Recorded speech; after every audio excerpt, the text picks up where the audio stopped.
कटिबद्ध आहे।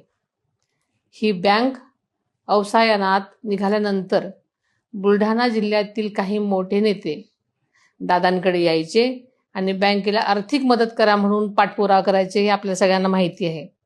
आणि मी सुद्धा त्याची साक्षीदार आहे, कारण अनेक वेळा मी दादांसोबत असायची तेव्हा हा विषय मी ऐकत असायचे। आदरणीय दादांनी जिल्ह्यातील सहकार क्षेत्रातील ही सर्वोच्च संस्था पुन्हा ताकदीने उभी राहावी, शेतकऱ्यांच्या या बँकेला नवसंजीवनी मिळावी यासाठी 300 कोटी रुपयांची आर्थिक मदत केली। त्यामुळे ही बँक अवसायनातून बाहेर आलेली आपण सगळ्यांनी पाहिली आहे।